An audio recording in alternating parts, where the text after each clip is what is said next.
Hello everyone, Alec Alger the SideQuest Gamer here, and I've been doing reviews for such a long time now, and within that time, many of you have asked what my favorite video games of all time are. And I can't just name one, well I can, that'll be the number one choice, but I just want to give like a general list of some of my favorite games branching out from several genres.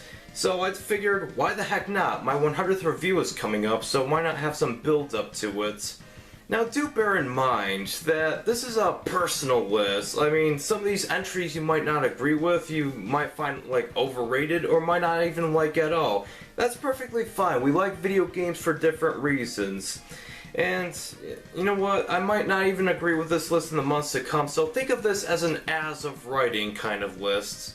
Of course I will be doing the one per franchise rule, unless that franchise occupies multiple genres and is the master of those as well. So, let's get this list started, shall we? Number 20. Mortal Kombat 2011. I've talked about one of my good friends, Justin, quite a few times on the show. He and my other friend Andy are great players for co-op or versus multiplayer video games. One of the games I played when I was at Justin's house was Mortal Kombat 2011, or as I call it, Mortal Kombat 9. And yes, I know Mortal Kombat 2, 3, and Armageddon are like fan favorites, but 9 was the fighting game that always stuck out to me. It's great for short bursts of fun, pulling off gross fatalities against each other, ripping each other's organs out. There's just nothing better than that. And I do admire the predecessors for starting my favorite fighting game series, but Mortal Kombat 9 is my favorite so far.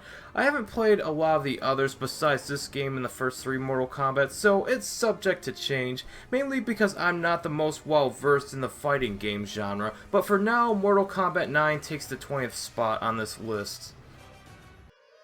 Number 19. Bioshock. A man chooses, a slave obeys. I'm not really into shooters, but this game had me engrossed from start to Andrew Ryan, and then things did kind of slow down after Andrew Ryan, but the ending of the game had me thinking about its existential story elements, which I dare not spoil for those who haven't played it. As for gameplay, I love the combination of not only shooting, but using superpowers and killing the sociopathic inhabitants of this immersive yet desolate underwater city with the 1940s architecture. This game has great atmosphere, especially if you're walking down an empty hallway and hear Bobby Darin's Beyond the Sea coming from a record player. There's just nothing quite like this experience, except for the 2 sequels. I do like Infinite enough, and I've yet to do a full playthrough of Bioshock 2 to have an informed opinion on that, but so far, Bioshock 1 takes the cake. I love the side quest of either saving or harvesting the little sisters, which changes the ending, something I felt Infinite was kind of lacking. Number 18. Mario Kart DS. Mario Kart pretty much invented the mascot kart racing genre with Super Mario Kart on the SNES, which many other franchises then had their own take on. But Mario Kart DS is probably the pinnacle of the series because it included customizable and selectable vehicles, an awesome battle mode, top-notch racing with the hectic power-ups, and my favorite addition being the side missions where you do various objectives and face bosses. That was cool, and I just wish they bring that feature back in future installments. I spent many hours on this game, and I plan on spending many more hours. It was a definite upgrade to Super Circuit, and while I get why people enjoy Double Dash, there are some problems I had with that game that prevent it from ranking any higher than Mario Kart DS for me personally. But what can I say, Mario Kart is awesome, and Mario Kart DS is especially awesome for me. Number 17. Doom 2.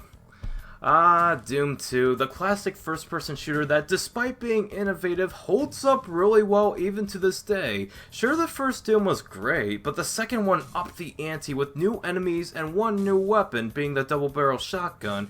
I just love wreaking havoc in the demon-infested streets of Earth, and then taking them all down when entering hell itself and destroying their leader, the Icon of Sin.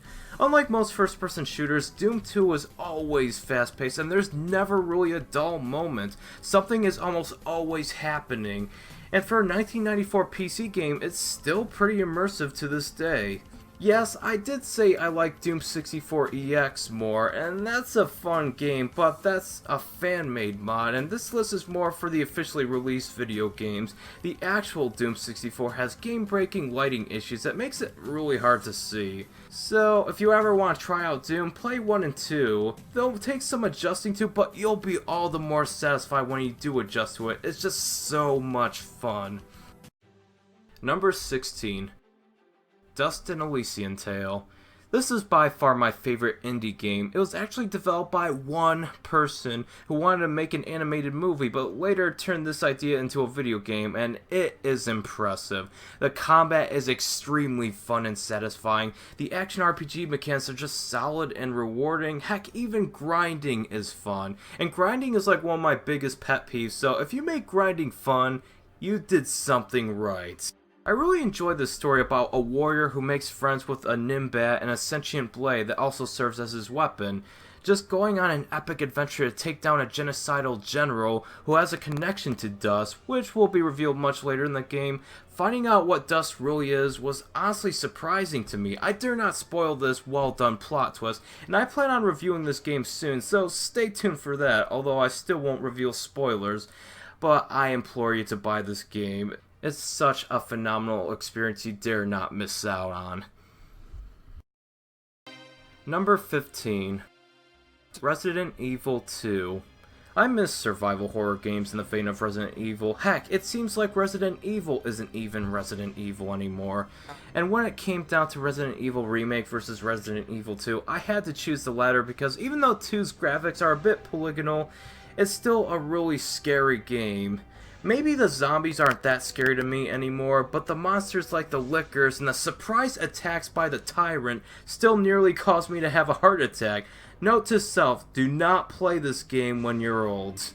Yes, I do understand many think 4 is the best one, but I prefer the tank controls as they add a whole new dimension of cinematic horror that was kind of lost in the 4th game. Maybe it's the fixed camera angles that I just love. Of course, 4 is still scary in some parts, but the thing that really sells me this game over Resident Evil 1 Remake is the 2 campaigns with different experiences as opposed to Resident Evil 1's 2 campaigns with similar experiences.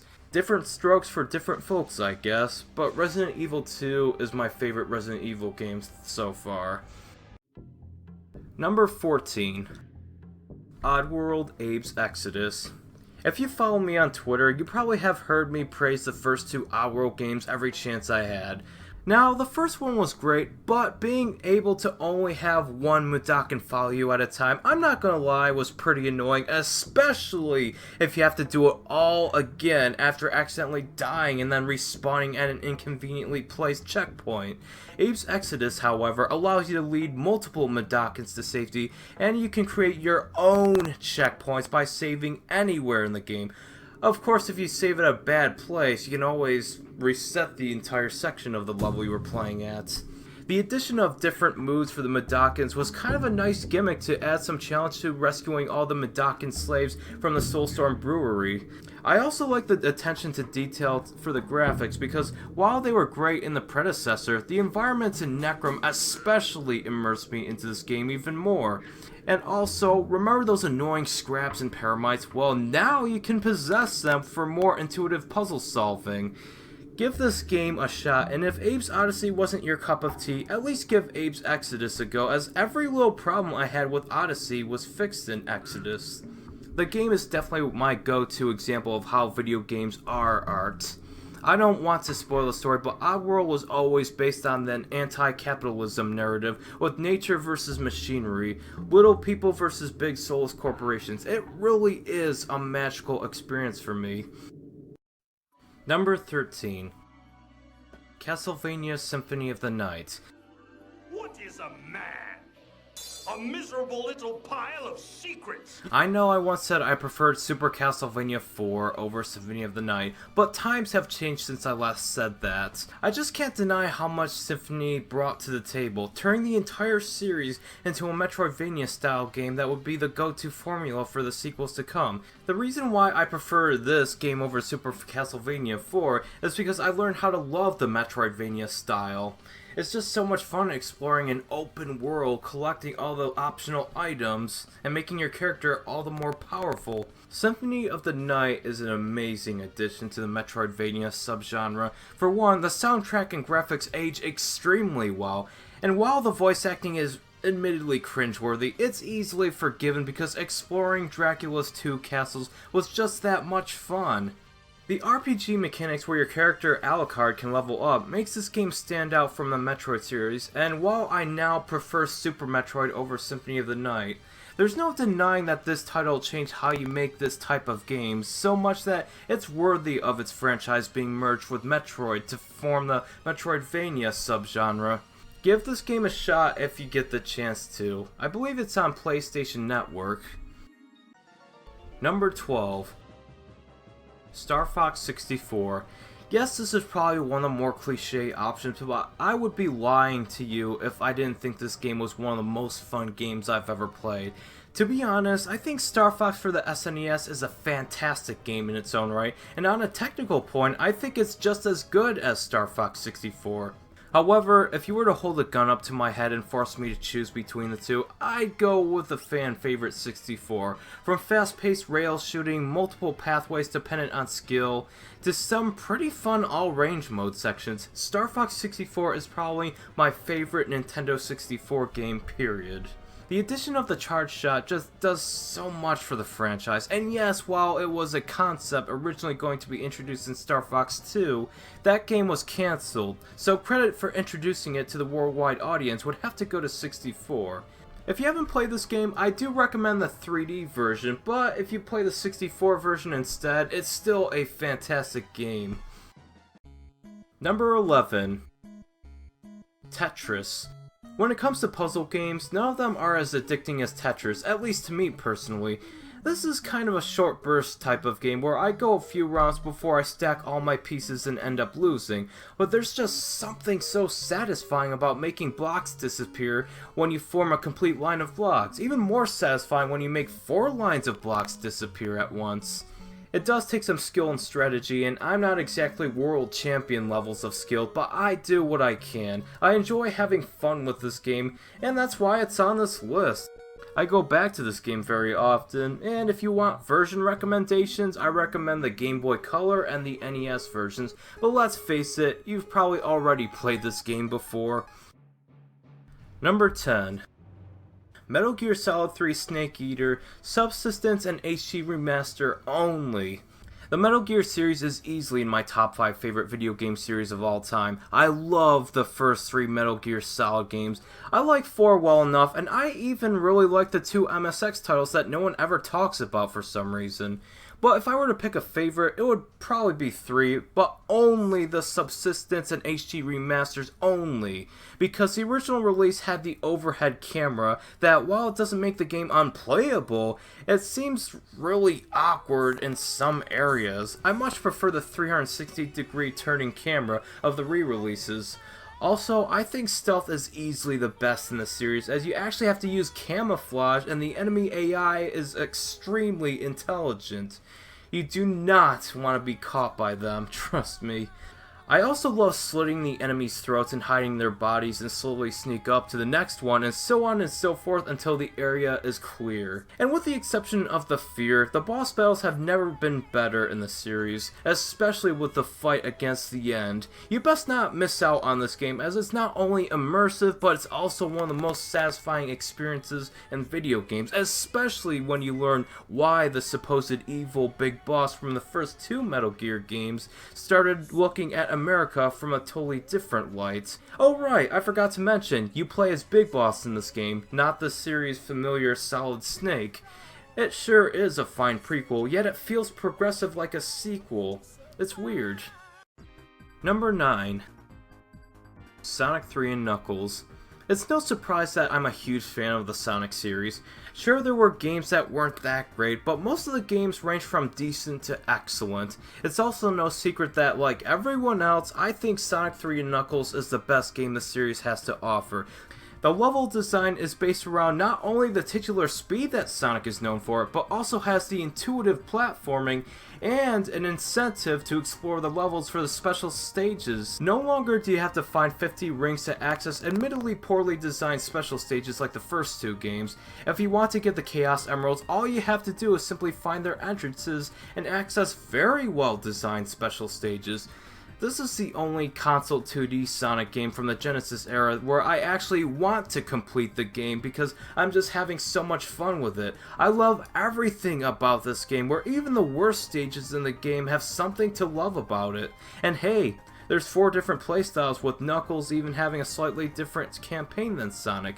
If you're one of the few who haven't played the Genesis Sonic games, start with this one. It's really easy to get into. Number 8. Final Fantasy VI. Final Fantasy is a really good series. It's definitely what comes to mind when people think JRPGs, well, other than Pokemon and Dragon Quest.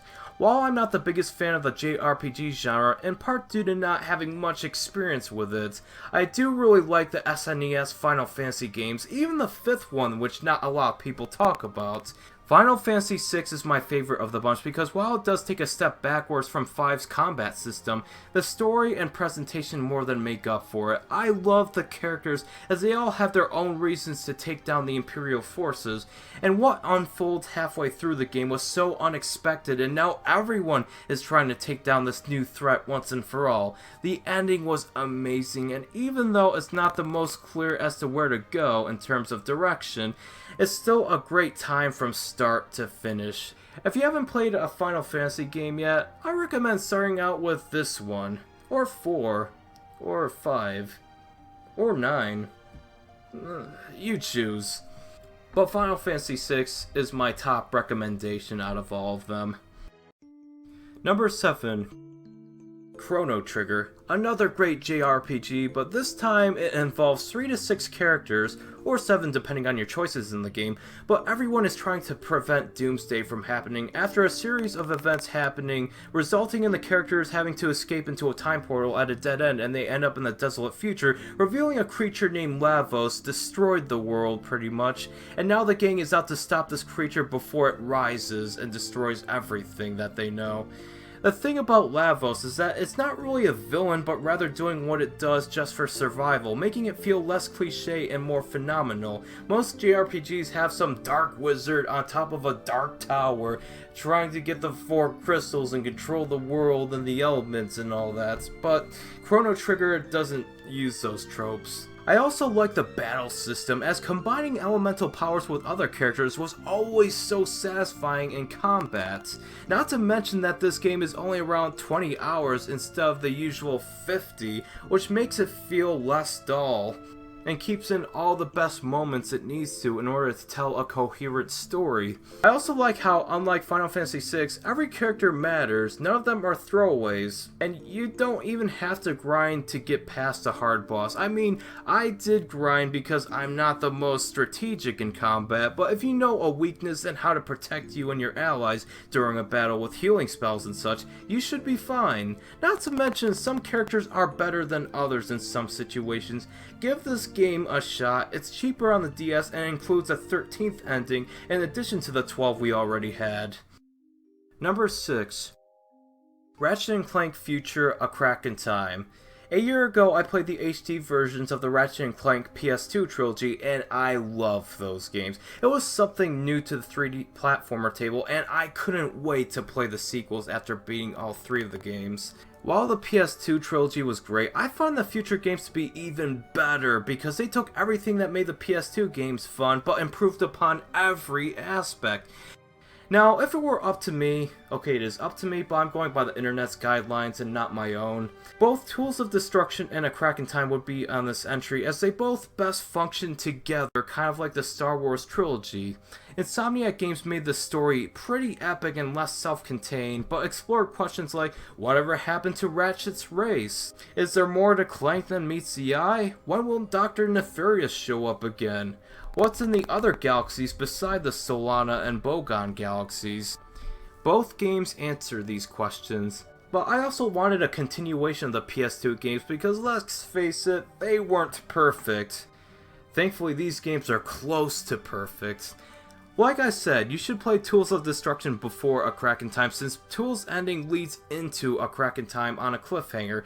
I'm perfectly fine with this, as while the PS2 trilogy kind of had the game world tell the story, there's more focus on the serious narrative in the future games. But make no mistake, just because the tone is more serious doesn't mean there's no funny moments. There are some really funny moments in this future games, like the robot pirates from Tools of Destruction, and Captain Quark in both Tools of Destruction, and especially A Crack in Time. I love the Ratchet and Clank series, and A Crack in Time is my favorite of the bunch. What can I say? Number 5. Mega Man X2. It's no secret that I'm a huge Mega Man fan. While I like the classic series the most, the SNES X trilogy are 3 of my favorite Mega Man games of all time, with Mega Man X2 being my favorite of all the Mega Man games.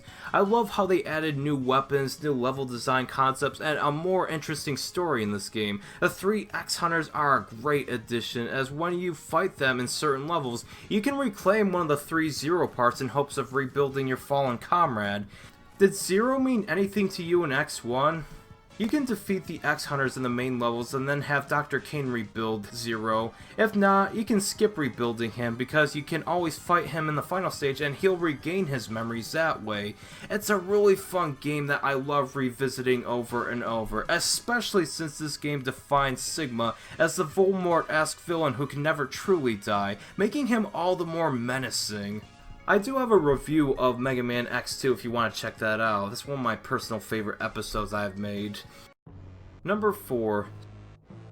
Super Metroid. This is probably a predictable entry, and I don't care. I would be lying if I said this game was overrated. While the controls take some getting used to, it's so awesome exploring the world of Zebus, infiltrating the space pirate hideout in hopes of rescuing the stolen baby Metroid before Mother Brain and Ridley weaponize it against the Space Federation. The story is told visually throughout the game, and I love how Nintendo treated the audience like intelligent beings that can figure things out for themselves. Look, dead scientists surrounding the baby Metroid. Who did that? Why is this capsule in the room now? Ridley. Things like that I just love in the game. It just sets the mood very well. And also, it helps that I'm the completionistic type, and when I finally got 100% on Super Metroid, I felt so rewarded, like I accomplished something amazing. Because getting the missile expansions and E-tanks were no easy task. This game is simply timeless, and while I don't recommend this game for beginners, at least give it a playthrough if you're up to the challenge. Number 3. Donkey Kong Country 2 Diddy's Conquest. Donkey Kong Country was a fantastic platformer for the Super Nintendo that provided fun platforming challenges in addition to its superb visuals and well-composed soundtrack. However, Donkey Kong Country 2 did everything the first game did and improved upon those aspects, with the exception of the visuals because they're pretty much similar, but still fantastic. What I prefer over the original is how you want to find all the bonus barrels and actually get some payoff for it, other than have Cranky's dialogue box in the end change like the first game. If you do find all the bonus barrels, you'll have access to 5 really challenging levels and a final boss battle that unlocks a secret ending. That's one of the best secret endings I've experienced in gaming. Like, the journey there was just simply worth it. I just love the pirate theme and the parallels to its predecessor, where the first game took place on Donkey Kong's island, but in this game it takes place on K. Rool's home territory.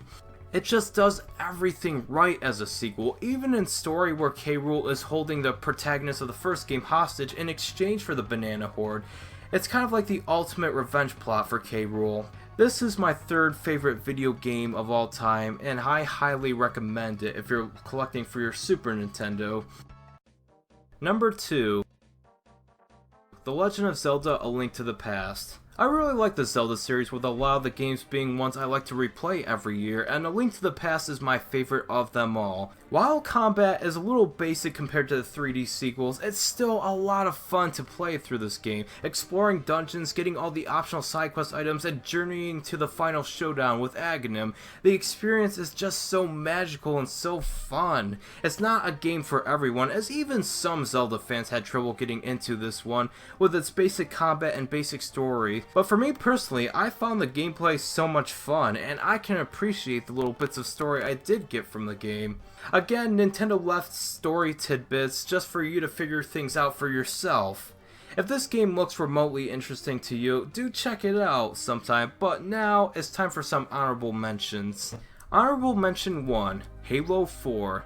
While I'm not into first-person shooters that much, I always had a soft spot for the Halo series because I love the sci-fi universe it established, and the weapons are just so much fun to use, especially the needle gun. Halo 4 also went further into the relationship between an AI more human than the Master Chief himself, who oddly is literally human, but the only personality he had left was just to take orders. It's just so tragic seeing Master Chief interact with Cortana as she's literally dying and losing her mind. I know Halo fans generally dislike this game, but I really enjoyed the new additions to the franchise, and I am not ashamed of liking it. Honorable mention 2, Cave Story. This was the first indie game I got really invested in. You're basically a robot in a Metroidvania style cave, and your mission is unsure, but you do come across mutants and trying to find out what's going on. You meet several human scientists as well as a robot just like you named Curly. This is another game changes by choices kind of game, although I do admit the choices are obscure, like how to save Curly from drowning underwater or how to have the old man scientist survive the fall, but other than that, I had the time of my life when playing this. Honorable mention 3, Batman Arkham City. You're Batman in the worst part of Gotham versus a massive conspiracy involving Professor Strange, and a maniac is also taking advantage of it. Joker is dying from the Titan serum he took, and he has one last laugh to pull on Batman. I won't spoil it for you, but you best see the events as they unfold. Meanwhile, you explore the city dealing with really messed up villains such as Penguin, Two-Face, and many others. The combat is probably the most satisfying to pull off, as it just flows so well in a rhythmic style and it's so much fun to master. You don't have to be a comic book fan because the Arkham games are in their own continuity, so give it a shot whether you're a comic book fan or not. Honorable mention 4, Sly 2 Band of Thieves. This game was always one of my favorite PS2 experiences, and while I'm not a die-hard Sly fan, unlike JFJ's reviews, I do enjoy the games enough. Even Sly 4, despite that being a controversial entry for the die-hard fans, like JFJ's reviews, Sly 2 did what Sly 1 kind of needed a little work on, and much more. It did go from a level-by-level platformer to a semi-open world with missions, and they made it work really well for this titular Band of Thieves. And in addition to playing as Sly, you can also play as his friends Bentley and Murray. They each have their own unique playstyles where Murray's the muscle and Bentley is the brains. But they don't upstage Sly in the process, as you play as Sly most of the time. And my final honorable mention is Super Paper Mario. Of all the stories that happen in Mario games, this one is my favorite, as it pokes fun at its own universe, like Bowser and Peach getting married, causing a massive rift to form in the universe. The villain's motivations are somewhat understandable, although a bit brash, but I even like seeing him interact with his 4 minions. This game can get really disturbing sometimes with its imagery and implications, especially with Mario and Luigi at one point going to the video game version of Hell after their games be over. Anyone who says this game sucks because it doesn't play like the first 2 predecessors, I can understand if you just love the original 2 playstyles that much, but I haven't done a full playthrough of either of those 2 games, and I really have no dying urge to. I will eventually, as they look fun, but for now, I'll have Super Paper Mario be my unofficial favorite of the series, even though it's the one I really invested time in. Number one spot. Some of you who've been with this channel for so long can predict what it is. It's been number one on some of my other lists. Not to mention that this top 20 list came out of nowhere right before the 100th review, where I said I'd review my favorite video game of all time. So, of course, the number one spot would go to Super Mario Bros. 3. Many of you have asked what my favorite game of all time is, and I always said to wait for my 100th review.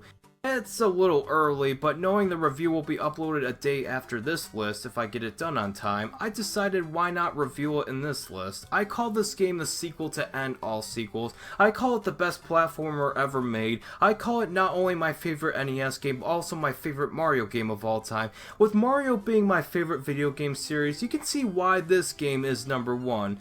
Or maybe you can't see why, because I don't think I can say enough given the time limitations I set for each entry on this list. This is the game I have the least to complain about, with the most microscopic flaw being easily forgiven by me. Why do I love this game as much as I do?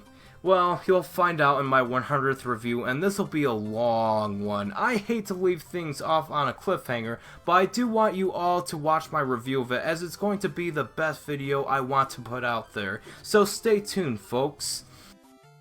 Until my 100th review, why not leave a comment on some of your favorite games? They don't necessarily have to be 20 of your favorite games, just give me a few of your favorite games of all time are.